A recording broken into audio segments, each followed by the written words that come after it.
मैं मानता हूं हमारे लिए अत्यंत शुभयोग है, क्योंकि बाहर तो वातावरण दूसरा है। चुनाव संपन्न हुए, उसके परिणाम भी आए, कल सरकार भी बन गई, ये सब हो गया, लेकिन उसकी चर्चा अभी तक चलती है। जो हुआ वो क्यों हुआ, कैसे हुआ, क्या हुआ,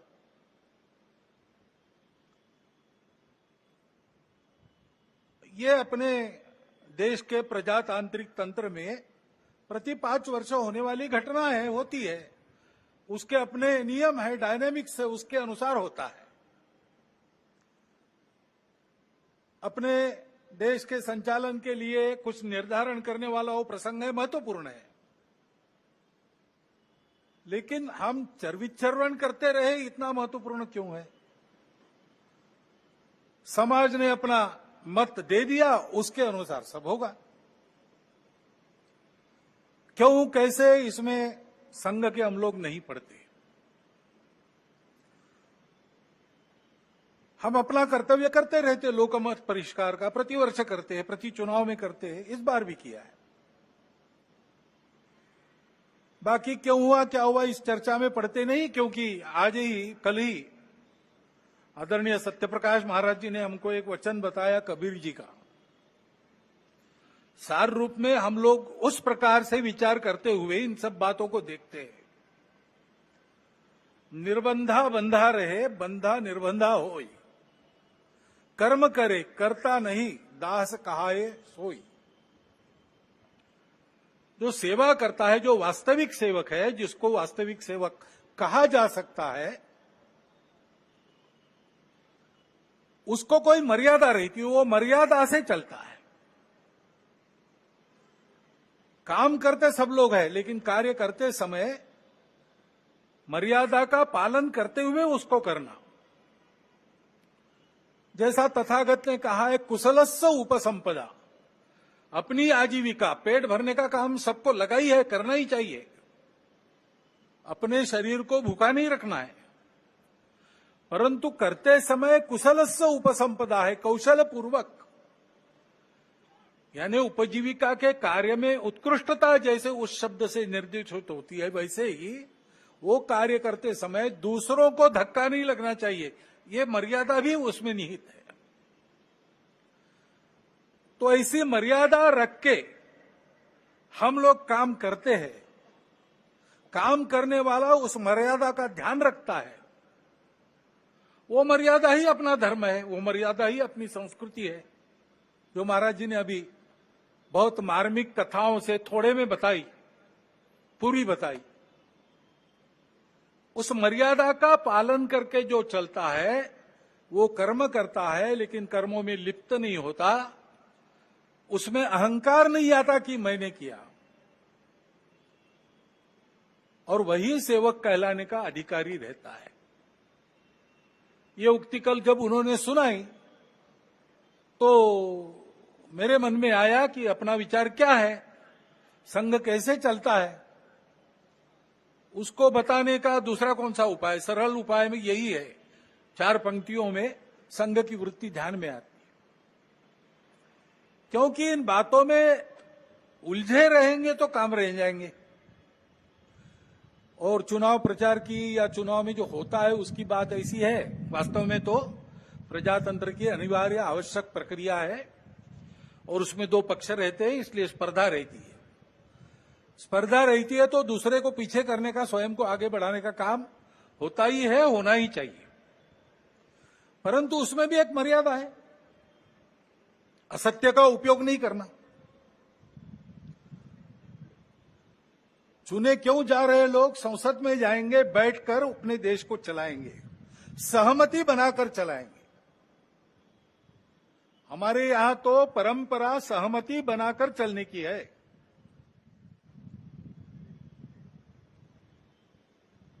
समानो मंत्र समिति समानी, समानम मनस सह चित्तमेशाम।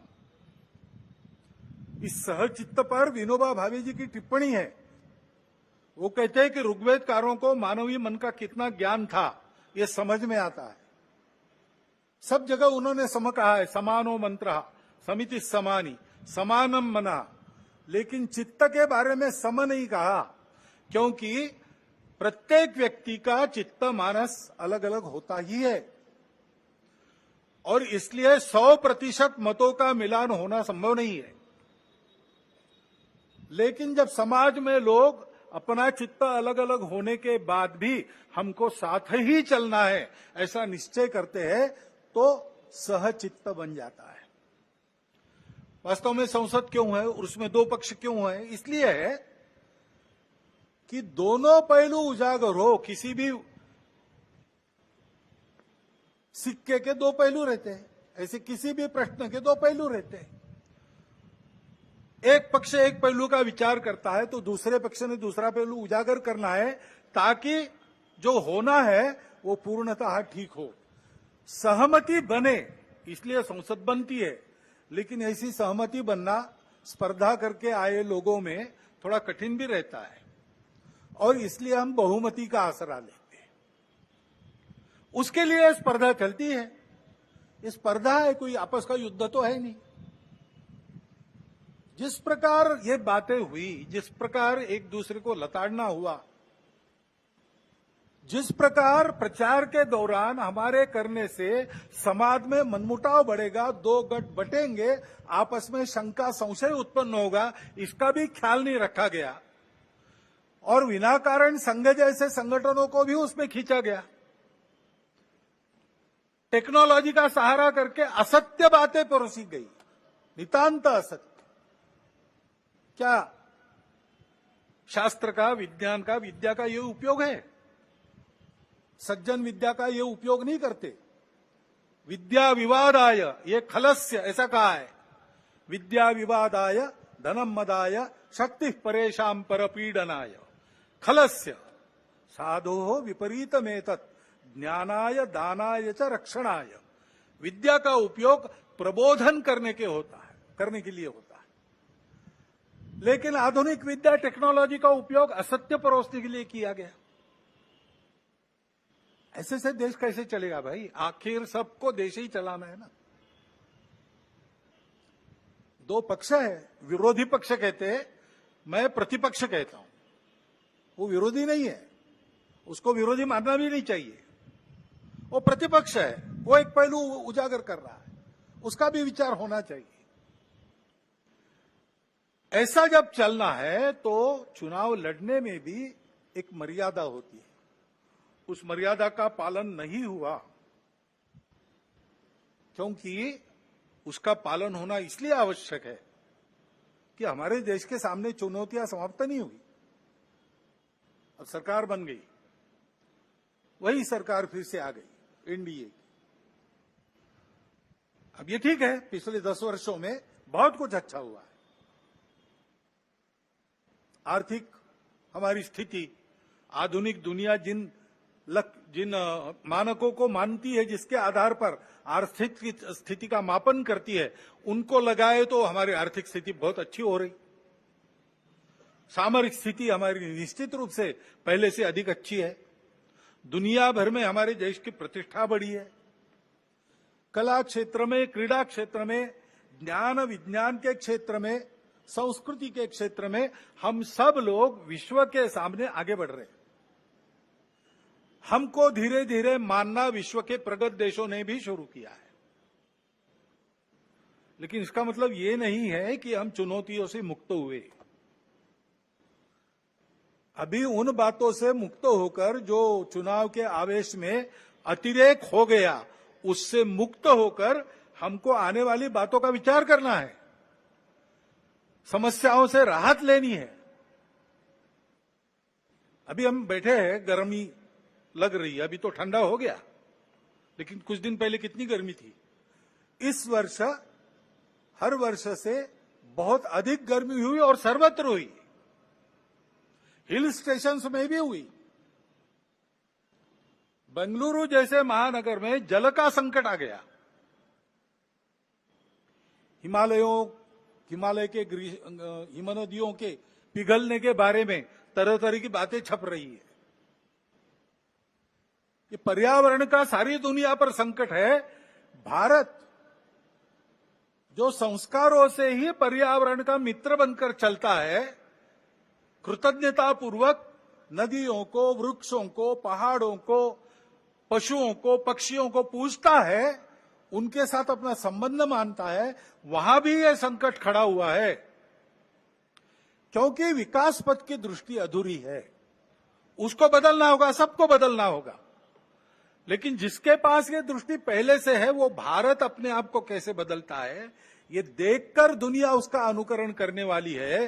तो हमको अपना स्व के आधार पर एक विकास पथ ठीक से बनाना है। अभी उस स्व का विचार करके भी बहुत सी बातें हो रही है, लेकिन हमको मूल से विचार करके दृष्टिगत सारी बातें बदल के करना पड़ेगा।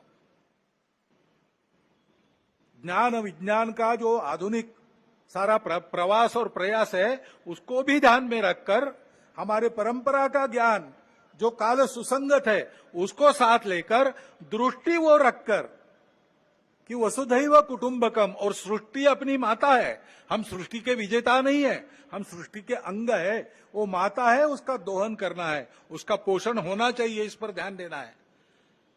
उस ढंग से विकास की रीति, उस ढंग से अपने विकास के प्रतिमान हमको बनाने पड़ेंगे। उसके लिए देश में शांति चाहिए,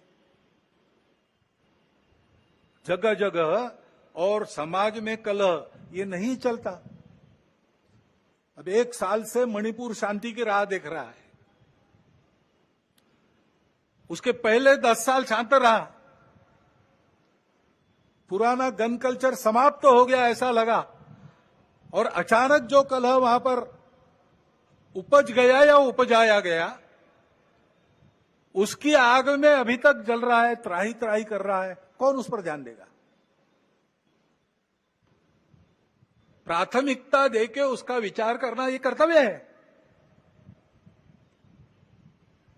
समाज में कितनी बातें आ रही,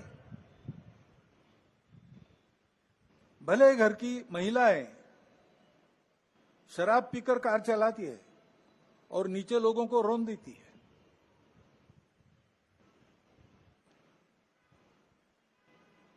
कहां हमारे संस्कार कहां गए, हमारी संस्कृति कहां है? जो संस्कृति अभी तक दुर्जेय सी बनी है, अभी भी उसको कोई नहीं जीत सकता, लेकिन उस संस्कृति के वाहक हम लोग उसकी परवाह रखेंगे तभी। इसलिए समाज में पीढ़ी दर पीढ़ी चलने वाले, संपूर्ण सृष्टि की धारणा करने वाले धर्म के संस्कार, जो संस्कृति हमको सिखाती है, उस संस्कृति के पनपने का, आगे की पीढ़ी तक पहुंचने का प्रश्न खड़ा हो गया है। जिन्होंने उसको त्याग दिया, उनकी स्थिति दुनिया में अच्छी नहीं है। भले ही भौतिक वैभव होगा, परिवार टूट रहे हैं, मन में अशांति है, छोटे बच्चे बंदूक लेकर अपने विद्यालय के सहपाठियों को गोलियों से भून डालते, ऐसी परिस्थितियां आती है।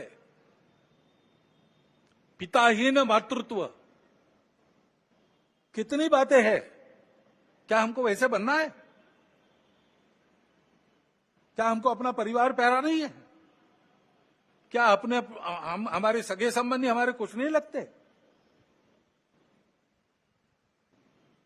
उस संस्कृति के संरक्षण का प्रश्न है। उसके लिए समाज में बात करने वाले, समाज में विभिन्न कार्यक्रम करने वाले, समाज का प्रबोधन करने वाले माध्यम, सबको अपने ऊपर संयम का बंधन एक लाना पड़ेगा, और वैसा वो बंधन लाए। क्योंकि आज के तंत्र में सरकार बहुत सी बातें देखती है, उसके लिए भी सरकारों को प्रावधान करने पड़ेंगे। बहुत काम करने पड़े हैं, और ये काम केवल सरकारों को नहीं करने, इनकी भी चर्चा हम करते हैं, लेकिन केवल चर्चा करने से नहीं होता। इसके लिए समाज को सिद्ध होना चाहिए। वास्तव में प्रजातंत्र में तो समाज ही राजा को बनाता है, और समाज ही अपनी स्थिति को बनाता है। तो समाज ने अपने आप को खड़ा करना, यह पहली बात आवश्यक होती है। समाज परिवर्तन से व्यवस्थाओं का परिवर्तन होता है। दुनिया में सर्वत्र, दुनिया का इतिहास देखिए, यही हुआ है। जब कोई परिवर्तन आया, समाज में आया, उसके कारण व्यवस्था में आया। नेतृत्व खड़ा हुआ, लेकिन नेतृत्व को समाज का प्रतिसाद मिलने के लिए समाज का परिवर्तन हुआ। फ्रांसीसी राज्य क्रांति में फ्रांस के गरीबों का असंतोष शिखर पर पहुंच गया था, इसलिए क्रांति की बात करने वालों के पीछे सारी जनता खड़ी हो गई। यही रशिया में हुआ है। ये खड़ा हो गया समाज में कि इससे छूटना है, इससे बाहर आना है। अब वहां ये संस्कृति नहीं है जिसका वर्णन महात्मा ने किया, हमारे संत जी ने किया। संयम की, सत्य, अहिंसा, अस्तेय, परिग्रह, ब्रह्मचर्य, ये हमारे पास है। और इसलिए हमारे पास यही हुआ, लेकिन उसकी जो अभिव्यक्ति थी वो अलग प्रकार की, वो भारतीय अभिव्यक्ति थी।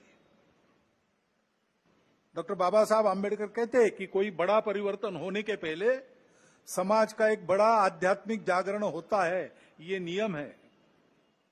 अपने देश में तो है ही। शिवाजी महाराज के पहले सैकड़ों वर्ष संतों ने आध्यात्मिक जागरण किया, भक्ति की बुनियाद देकर सारे समाज को भेद मिटाकर वर्ण अभिमान विसर जाती, भूल गए वर्ण अभिमान और जाति। ऐसा समाज खड़ा किया तो शिवाजी महाराज ने स्वराज्य का विचार रखा, उसके पीछे सामान्य आदमी खड़ा हुआ, अपना घर गृहस्थी संभाल कर, और उनके साथ लड़ता था। इसलिए दुनिया की बलाढ्य ताकतें भी उसको पराजित नहीं कर सकती। ये समाज के निर्माण का काम करना है।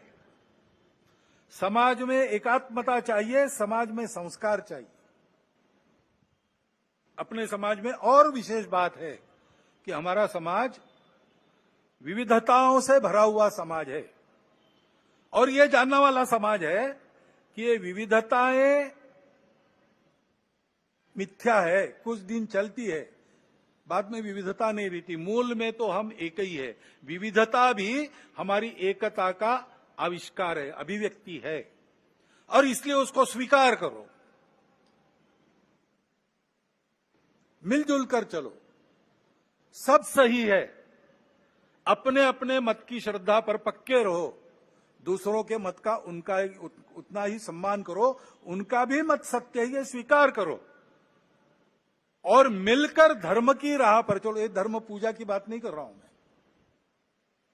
सारी पूजाएं अपनी अपनी पूजा पर श्रद्धा रखकर, बाकी पूजाओं को भी उतना सत्य मानकर, सब लोगों ने मिलकर सबकी धारणा करनी है, सबको जिलाना है, सृष्टि को भी जिलाना है, पूरे अस्तित्व के विचार से अपने जीवन को चलाना है। ये धर्म है। उस धर्म मार्ग पर बढ़ते हैं तो उन्नति होती है। हमारे देश में विविधता में एकता पुराना है। कुर्म पुराण में वर्णन किया है यहाँ की जनता का कि ये भारत भूमि की प्रजा ऐसी है, अनेक देवी देवताओं की पूजा करती है और अनेक प्रकार के रीति रिवाज रखती है, अनेक भाषाएं बोलती है, फिर भी मिलजुल कर चलती है। अथर्ववेद की ऋचा भी प्रसिद्ध है, जन्म बिभ्रति बहुधा विवाचसम नाना धर्माणम पृथ्वी में यथोकसम। ये हमारी रीति है। जब इस रीति को हम भूल गए, तब से हमारा पतन हुआ। तब हमने अपने ही भाइयों को अस्पृश्य कहकर दूर रखा। कोई इसके पीछे न्याय नहीं है, कोई शास्त्र इसके पीछे नहीं है, न इसको वेदों का आधार है, न उपनिषदों का आधार है। ये तो स्वार्थी लोगों ने बुना हुआ जाल है, अथवा कुछ समय आया होगा जिसमें ऐसा चलना पड़ा होगा, पता नहीं क्या था, लेकिन वो कालबाह्य है और गलत है। समाज में एकता चाहिए, लेकिन अन्याय होता रहा है, इसलिए आपस में दूरी है, मन में अविश्वास है, हजारों वर्षों का काम होने के कारण चिढ़ भी है। अपने देश में बाहर से आक्रामक आए, आते समय अपना तत्वज्ञान भी लेकर आए। यहां के कुछ लोग विभिन्न कारणों से उनके विचारों के अनुयायी बन गए, ठीक है, अब वो लोग चले गए, विचार उनके रह गए, उसको मानने वाले रह गए, है तो यहीं के विचार, वहां के हैं, तो यहां की परंपरा को उससे कोई फर्क नहीं पड़ता। बस एक बात है कि भारत के बाहर के विचारों में जो हम ही सही बाकी सब गलत है, उसको छोड़ो। मतांतरण वगैरह नहीं करने की जरूरत है। सब मत सही है, सब समान है, तो फिर अपने मत पर ही रहना ठीक है। दूसरों के मत का भी उतना ही सम्मान करो। लेकिन बाहर से आए थे इनके मत, इनका तत्व देने वाले, तो लड़ाई हुई, संघर्ष हुआ, संघर्ष का इतिहास है। बहुत गहन संघर्ष हुए, बहुत कटु संघर्ष हुए, उसकी यादें भूले नहीं है हम, और उन यादों को भूले नहीं तो परिणाम देश टूट गया। वो भी और इन दूरियों को और चौड़ा करता है। बहुत गहरे घाव है, उसकी पीड़ा है। अन्याय के प्रति जो चिढ़ है, उसके कारण अपने ही समाज के लोग रूठे हुए, गुस्से में है, मन में आशंका है, दूरी है, और इतिहास के कारण ये जो घाव हुए उसकी पीड़ा है, इसलिए हम दूर है। तो पास आना और एक होने का मार्ग क्या होगा? मार्ग तो यही होगा कि उसको भूतकाल में जमा कर दो। डर है तो दुर्बल मत बनो, शक्ति संपन्न बनो, डर नहीं रहेगा, लेकिन शक्ति के साथ शील संपन्न बनो। शील अपना अपने धर्म और संस्कृति से आता है, जो सत्य के बाद अहिंसा को कहता है, सबके प्रति सद्भावना को कहता है। सबके प्रति सद्भावना को लेकर पुरानी बातों को भूलकर सबको अपनाना, और हम एक दूसरे को अपना सके इसलिए अपने को जो बदल अपने में करना है, अपने घर से उसका प्रारंभ करना, स्वयं से प्रारंभ करना। जैसे अपने ही बंधुओं को जो हमने ही दूर किए, उनको लेने के लिए ये जो जाति पाति की बात है, it should go out lock stock and barrel, ऐसा बाला साहब ने कहा है। भाषण में तो जाति है, कार्यक्रमों में तो जाति है, मेरा आचरण और मेरे घर के आचरण में वो जानी चाहिए। उसके जगह समताधिष्ठित व्यवहार की प्रतिष्ठापना होनी चाहिए। कठिन होगा, लेकिन देश के लिए करना पड़ेगा। हजारों वर्षों से जो पाप हमने किया, उसके प्रक्षालन के लिए करना पड़ेगा। ऐसे ही आपस में मिलना जुलना है। भारतोद्भव जो लोग हैं, उनसे मिलना आसान है, क्योंकि एक ही बुनियाद है। वही यम नियमात्मक आचरण का पुरस्कार सर्वत्र है, और एक से सब निकला है। एकम सद विप्रह बहुधा वदंती, यही सबकी श्रद्धा है। इसलिए वो तो संबंध रखना, आना जाना, अभेद बरतना, रोटी बेटी सब प्रकार के व्यवहार होने दो। लेकिन जो बाहर की विचारधारा है, ये उनकी प्रकृति ऐसी थी, हम ही सही बाकी सब गलत। अब उसको ठीक करना पड़ेगा, क्योंकि वो आध्यात्मिक नहीं है। इन विचारधाराओं में जो अध्यात्म है, उसको पकड़ना पड़ेगा। पैगंबर साहब का इस्लाम क्या है, सोचना पड़ेगा। ईसा मसीह की ईसाईयत क्या है, सोचना पड़ेगा। भगवान ने सबको बनाया है, भगवान की बनाई जो कायनात है, उसके प्रति अपनी भावना क्या होनी चाहिए, सोचना पड़ेगा। सोच समझ के जो समय के प्रवाह में विकृतियां आई है, उसको हटाकर, ये जानकर कि मत अलग हो सकते हैं, तरीके अलग हो सकते हैं, सब अलग हो सकता है, हमको इस देश को अपना मानकर, उसके साथ अपना भक्तिपूर्ण संबंध स्थापित कर, इस देश के पुत्र सब कुछ अपने भाई है, ये जानकर व्यवहार करना पड़ेगा। और ये होना पड़ेगा तो उसके लिए आदत की आवश्यकता रहेगी, क्योंकि विचार तो अच्छे होते हैं, मन को भी अच्छे लगते हैं, बुद्धि भी उनको मान्य करती है, लेकिन दशकों की शतकों की जो आदत है उसको सुधारने में समय लगता है, उसको सुधारने में समय लगता है। और इसलिए उसके लिए रोज व्यायाम करने की आवश्यकता है। वो व्यायाम ही संघ की शाखा है। ये सारी बातें संघ की शाखा में होती है, हंसते खेलते होती है, करने वालों को ध्यान में भी नहीं आता कि जो मैं कर रहा हूं उससे ये हो रहा है। 10-12 साल के बाद पीछे मुड़ के उस समय के स्वयं के चित्र को देखता है तो उसको लगता है कि मैं कितना बदल गया। संघ यही काम करता है, संघ इसी के लिए है। ये करते हुए अपने विश्व के सारे जीवन का आधार बनने वाले भारत को फिर से उस रूप में खड़ा करना,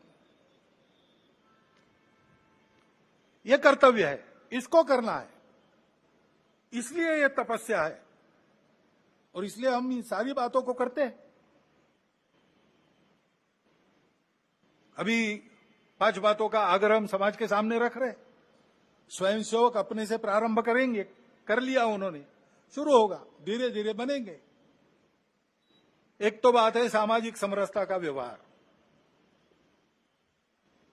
अपने कार्य क्षेत्र में जितने प्रकार का समाज रहता है उन सब में अपने मित्र और मित्र कुटुंब होने चाहिए, अपने कुटुंब के।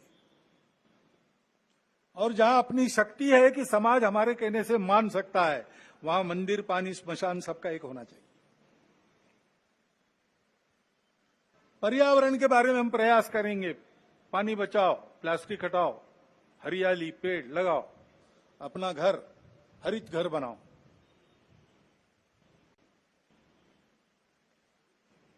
स्व आधारित सारा व्यवहार हो। स्व आधारित जीवन की कल्पना में उपभोग के लिए जीवन नहीं है, समृद्धि चाहिए, अय्याशी नहीं चाहिए। इसलिए लक्ष्मी जी की स्तुति हम करते श्री सूक्त में, तो उसमें जैसे धान्यम धनम बहुपुत्र लाभम वगैरह कहा है, वैसे न क्रोधो न लोभो न च मात्सर्यो न अशुभा मति, ये भी कहा है। नीति युक्त लक्ष्मी, उसकी हम पूजा करते हैं, उपभोग में नहीं उसको दौड़ते, उपभोग की रेस में हम नहीं दौड़ते, हम संयम रखते हैं, संयमित उपभोग, इस पर हमारा विश्वास है। इसलिए फिजूल खर्ची नहीं करना, बहुत ज्यादा तामझाम की आवश्यकता नहीं, सादगी से रहना, मितव्ययिता से रहना, आवश्यकताएं सारी पूरी हो। समाज है तो उसमें थोड़ा बहुत स्थान मान सबका रहता है, उसके अनुसार अपना रहना सहना हो, परंतु अनावश्यक खर्चा नहीं करेंगे, सादगी से रह सकते रहेंगे। स्व आधारित स्वदेशी का व्यवहार यही है जो अपने घर में बन सकता है, बाहर से नहीं लाना। एक आध बार इतवार को चले गए पिज्जा विज्जा खाने, ठीक है, लेकिन नियम नहीं बनना चाहिए। और जो अपने देश में बनता है वो बाहर से नहीं लाना। और देश की नीति ऐसी बने कि बाहर से लेना तो पता है अंतर्राष्ट्रीय व्यापार है, तो हम अपने शर्तों पर ले, कोई हमको दबाए और उसके चलते हम ले, ऐसा न हो। और अपने देश की व्यवस्था, कानून, संविधान, अनुशासन, सारी बातों का पालन करना, लाल बत्ती पर रुक जाना, जहां कतार में खड़ा रहना वहां कतार में ही खड़ा रहना।